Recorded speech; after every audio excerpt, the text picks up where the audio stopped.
두려워 떨고 있는 야곱을 찾아오신 하나님은 베델로 올라가라고 말씀하십니다. 베델은 하나님의 집이라는 말입니다. 하나님으로 도망가던 야곱이 꿈에 하나님을 만난 후에 벽으로 삼았던 돌을 기둥으로 세우고 그 위에 기름을 부었습니다. 그러면서 그곳에서 서원을 합니다.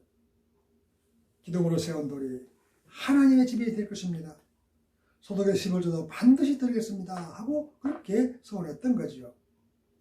정처 없는 의정에서도 다시 고향으로 돌아갈 소망을 가졌던 것입니다. 고향을 그리워하는 마음은 인지상정입니다. 특히 성도는 세상적인 고향을 넘어서 영원한 본향을 소망합니다. 성경은 하늘에 있는 더 나은 본향을 사모하라고 히브리서 11장 16절은 가르칩니다. 탕자 이야기도 마찬가지죠.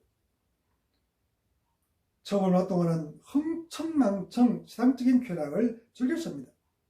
그런데 돈이 떨어진 이후 그는 돼지 사료인 쥐업열매도 얻어먹지 못했습니다.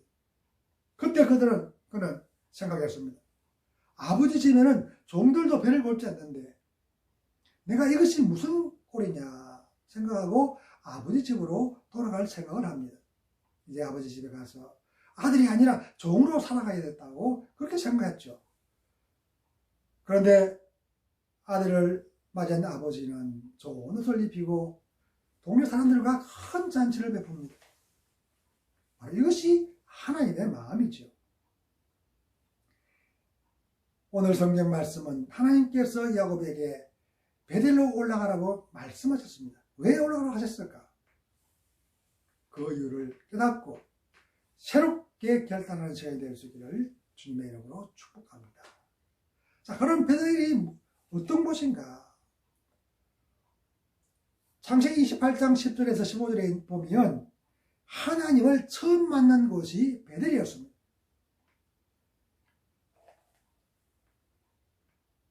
형의 낯을 피해서 외삼촌 집으로 도망하는 야곱을 소상하게 소개하는 내용이 창세기 28장이죠.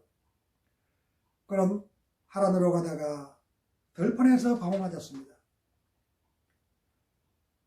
근처에 있는 돌을 베개 삼아서 찬이슬을 맞으면서 잠을 청했습니다.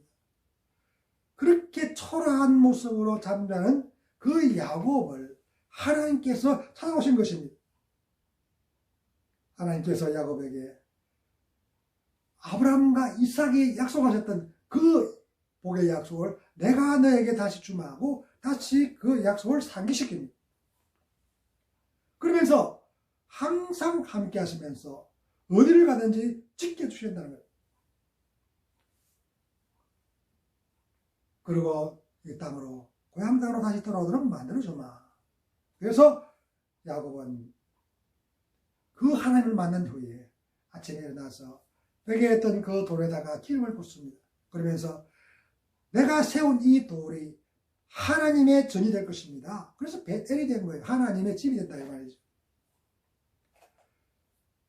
그리고 내가 하나님이 나를 지켜주시고 다시 고향 땅으로 돌아오면 내 소득의 11조도 반드시 드리겠습니다. 그렇게 하나님께 서원을 합니다. 그곳으로 하나님은 다시 올라가는 거죠. 무슨 말이냐면 야곱이 처음 하나님을 만났을 때 그 순수함, 그 처음 사랑, 그 처음에 순수했던 그 사랑을 다시 회복하라는 것입니다. 그 열정을 다시 일으켜서 하나님의 자녀답게 하나님의 백성답게 다시 살아가기를 기대했던 분이 하나님이셨습니다. 신앙생활을 오래 하다 보면 처음에 순수함을 잃어버린 경우가 참 많죠. 신앙의 연륜이 쌓일수록 더욱 성숙해져야 되는데도 불구하고 그러지를 못합니다. 왜 그럴까요? 물에 물 탄 듯 술에 술 탄 듯 우리 흔히 하는 말이 그런 말이잖아요. 허리멍덩한 그런 신앙생활.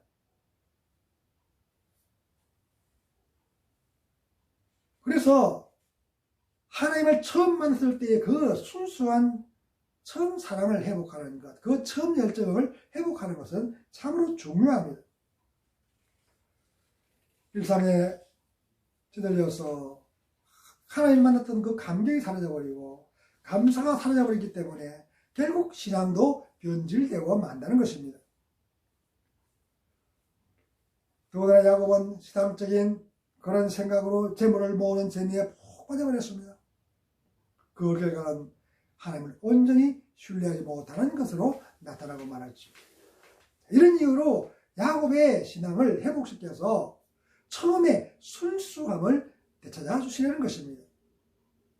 야곱에게 베델로 올라가라고 하신 이유입니다. 만약 야곱이 하나님의 약속을 잊지 않았다면 그는 곧바로 베델로 올라갔을 것입니다. 그런데 그는 그렇게 하지 않습니다. 세겜에 이르렀을 때에 그곳에서 살려고 아예 장막을 치고 밭까지 샀다고 장세기 33장 18절 이후에는 그렇게 기록해 놨습니다. 이것은 야곱이 먼저 베델로 올라가서 하나님과의 약속을 지키기보다는 자기의 삶이 더 우선적이었다는 그런 말이죠. 문제는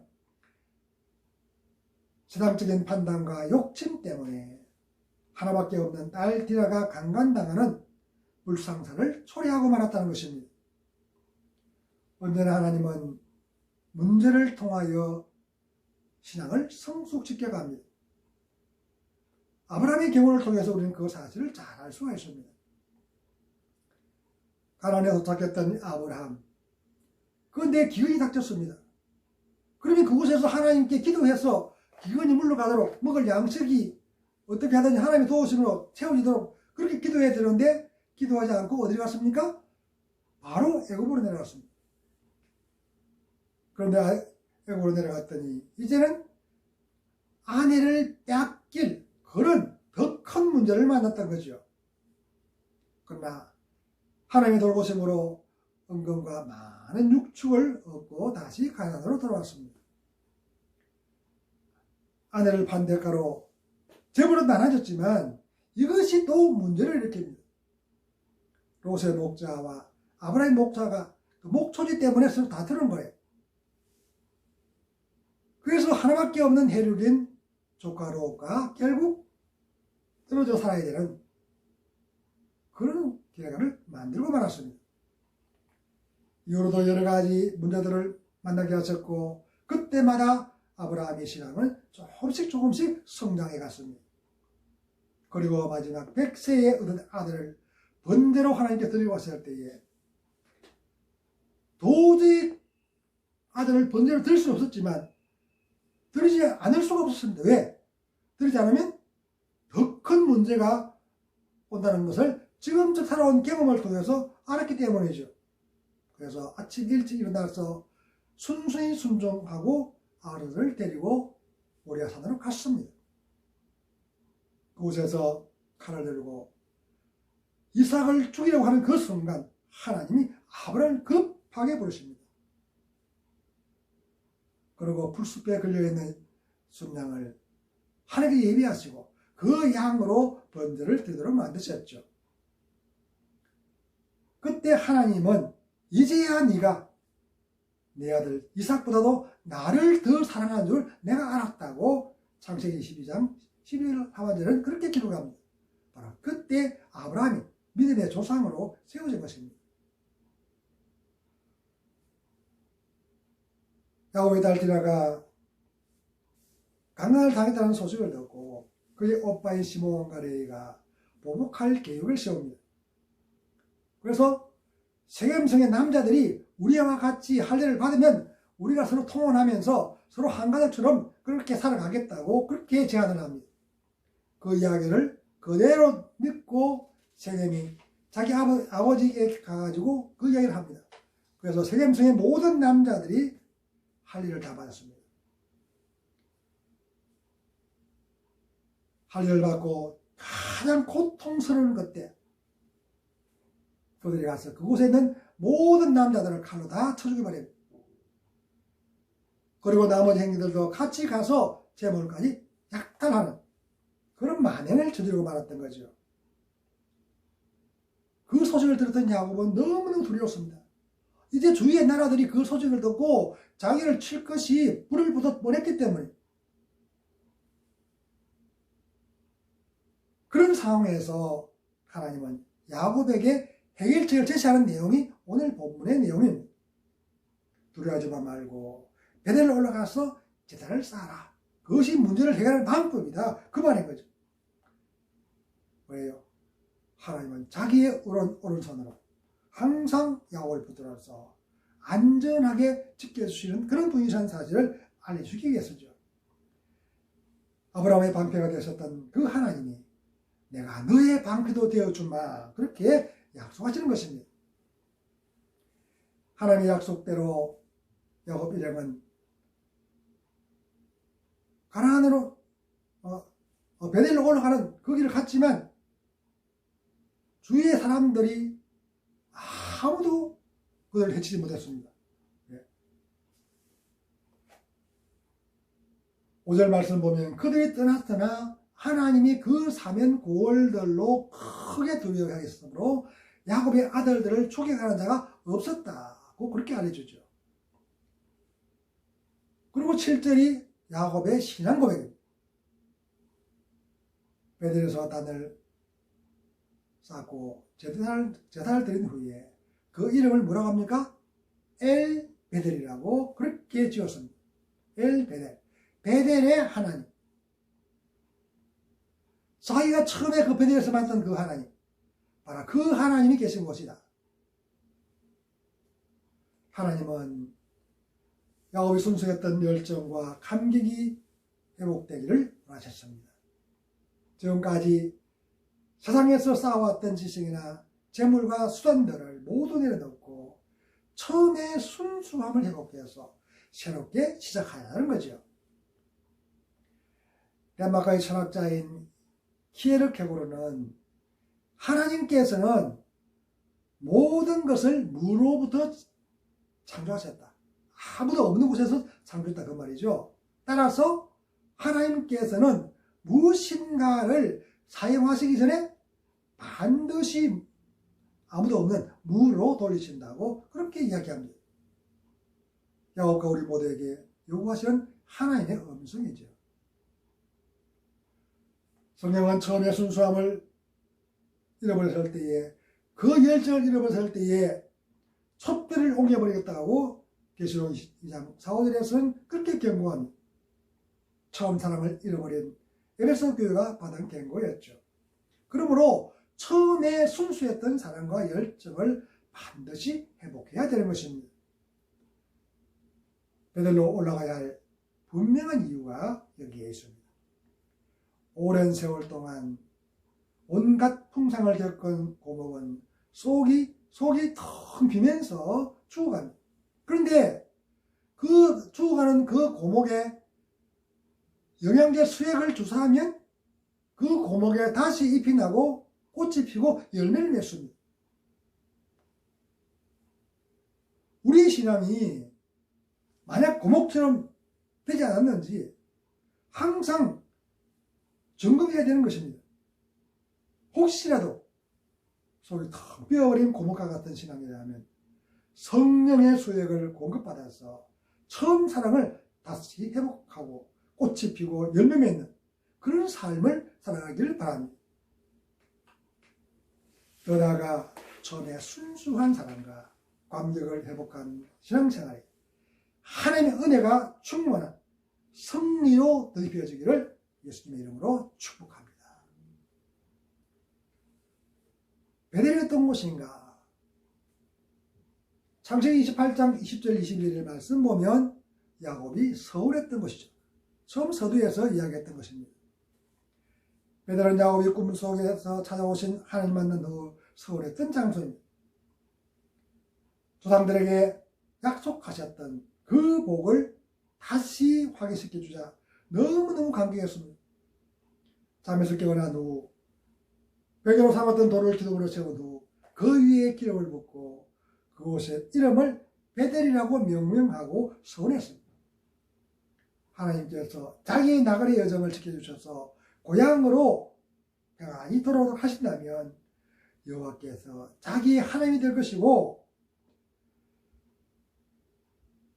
그 기름을 부었던 그 돌기둥이 하나님의 집이 되실 것입니다 하고 그렇게 서원을 했습니다.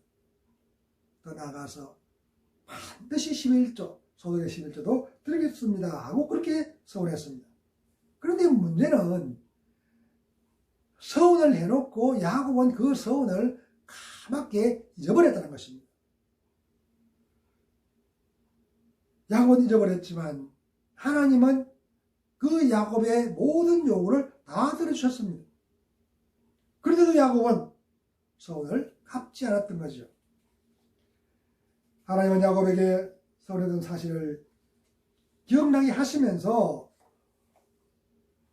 오하셨습니다. 우리는 창세기 31장 3절이나 5절, 7절, 13절 그 여러 곳에서 그 서원을 계속해서 야곱이 깨닫도록 말씀하시는 그런 내용들이 있습니다. 그런데도 영적으로 무뎌진 야곱은 그 사실조차도 깨닫지 못했던 거죠. 서원에 대한 성경의 가르침은 반드시 갚아야 된다는 것입니다. 전도서 5장 4절 5절 말씀은 내가 하나님께 서원하였거든 갚기를 더디게 하지 말라. 하나님은 우매한 자들을 기뻐하지 아니하시나니 서원한 것을 갚으라. 서원하고 갚지 아니하는 것보다 서원하지 아니하는 것이 낫다고 그렇게 가르칩니다. 하나님은 서원을 하였다면 반드시 갚으라고 요구하신 내용도 신명기 23장에도 있습니다. 그리고 시편 말씀 15편 4절 하반절에는 그 마음에 서원한 것은 해로울지라도 그것을 따로 바꿀 수가 없다. 그렇게 경고합니다. 이런 말씀들을 통하여 알 수 있는 사실은 서원을 할 때 신중해야 한다는 거죠. 그냥 아무런 생각 없이 서원하는 것은 참으로 위험천만한 것입니다. 우리는 그 사실을 사사기에 나오는 입단을 통해서 알 수 있습니다. 입단은 하나님의 영이 임했습니다. 하나님의 영이 임했기 때문에 굳이 서원하지 않아도 그 전쟁은 이길 수밖에 없었습니다. 그런데 그는 서원을 합니다. 결과적으로 그 경솔한 서원 때문에 무남 동료 외딸을 번제로 드려야 하는 그런 참담한 결과를 초래했던 경우죠. 야곱은 세상점에 푹 빠져서 하나님과 서원한 것을 까맣게 잊어버리고 세겜에 장막을 쳤습니다.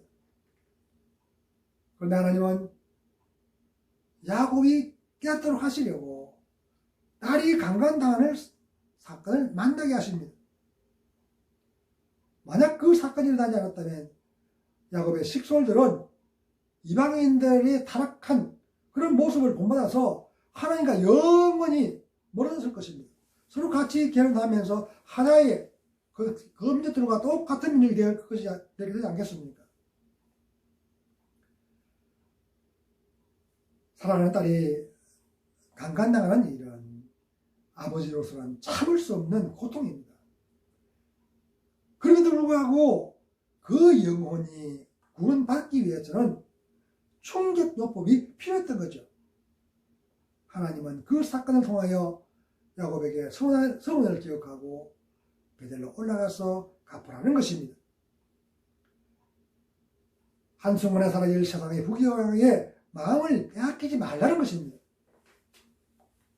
성경은 잠시 보이는 세상 것 때문에 영원한 것을 놓치지 말라고 고린도후서 4장 18절은 경고합니다.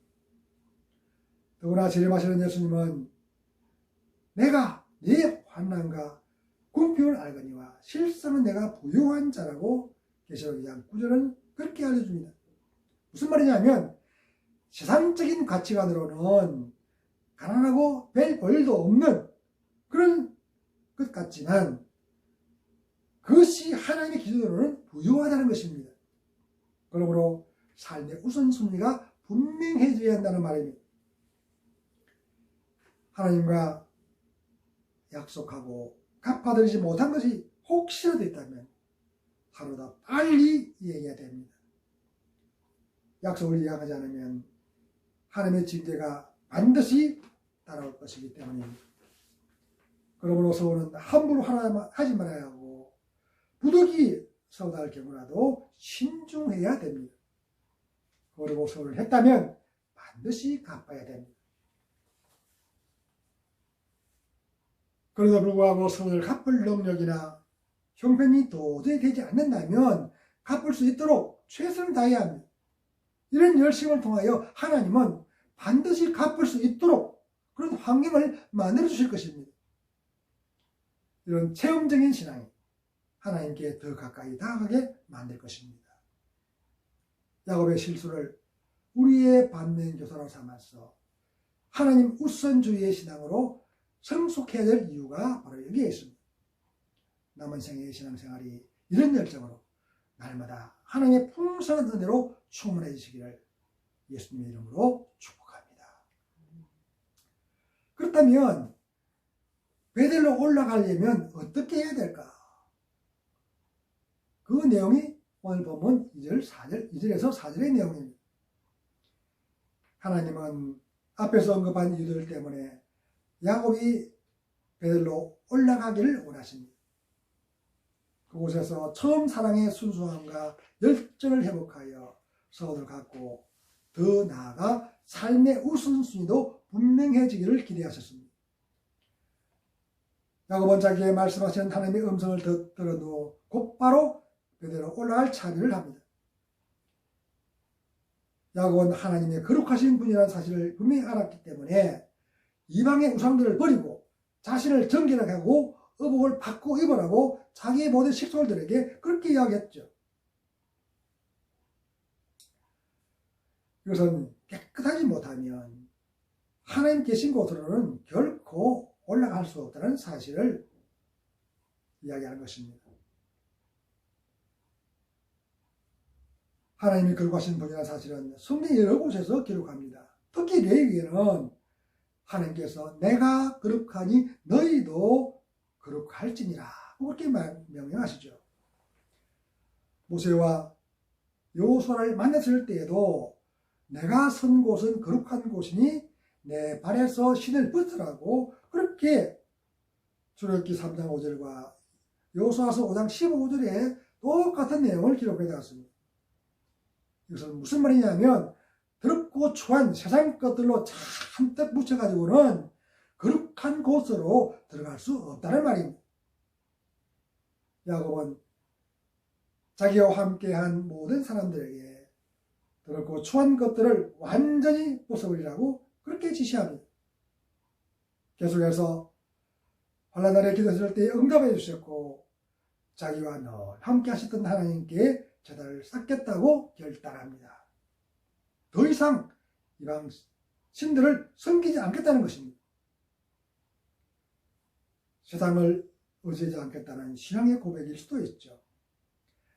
야곱의 지시에 따라 그의 식솔들은 모든 이방 신상과 악기를 쫓아내기 위해서 걸었던 귀걸이를 가져옵니다. 야곱은 그것을 세겜 근처의 상수리 나무 아래에 묻었다고 그렇게 이야기합니다. 이 상수리 나무는 아브라함이 가나안에 들어와서 처음 제단을 쌓았던 그 상수리 나무일 가능성이 훨씬 큽니다. 왜? 오늘 성경은 그 상수리 나무라고 정관사를 붙여놨지 않습니까? 야곱은 할아버지 아브라함이 하나님만 섬기겠다는 신앙의 표시로 제단을 쌓았던 그 상수리 나무 밑에 지금까지 의지해왔던 세상적인 모든 것들을 묻어버렸습니다. 이제는 자기도 하나님만 섬기겠다는 결연한 신앙을 행동으로 보인 것입니다.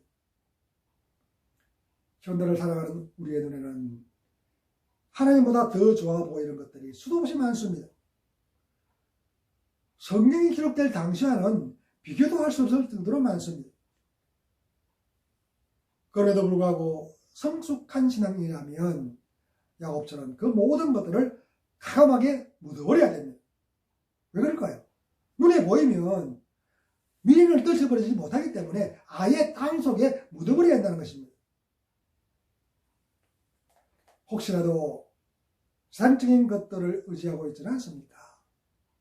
만약 하나님보다 더 의지하는 것이 있다면 지금 당장 묻어버리는 그런 결단이 필요합니다. 야곱이 어복을 바꾸고 입으라고 지시한 말을 새겨들어야 할 이유이죠. 어복을 바꾸고 입는다는 것은 행위를 바꾼다는 것입니다.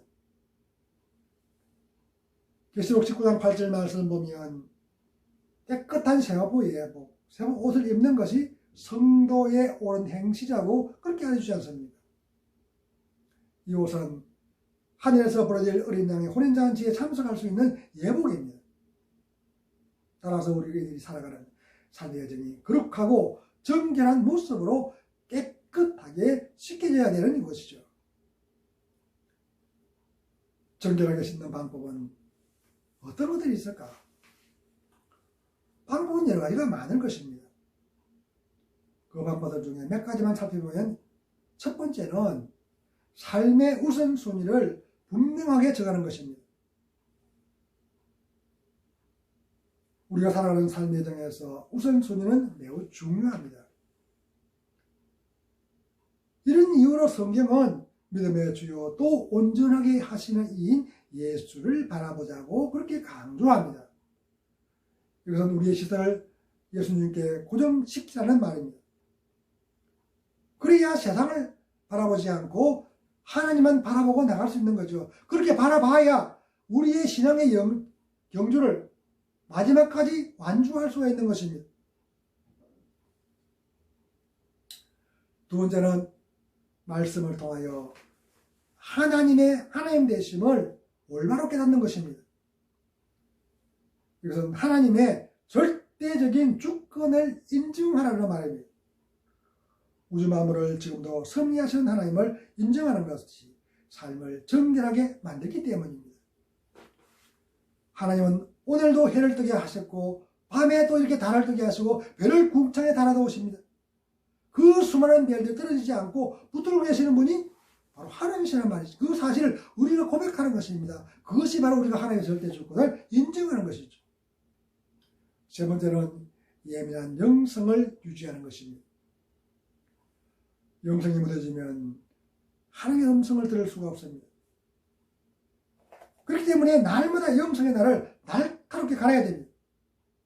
그 방법은 기도와 찬양과 말씀을 주야로 묵상하는 것입니다. 마태복음 13장 9절에서 예수님은 귀 있는 자는 들으라고 합니다. 우리는 다 귀를 가졌죠. 그런데 왜 귀 있는 자를 들으라고 하십니까?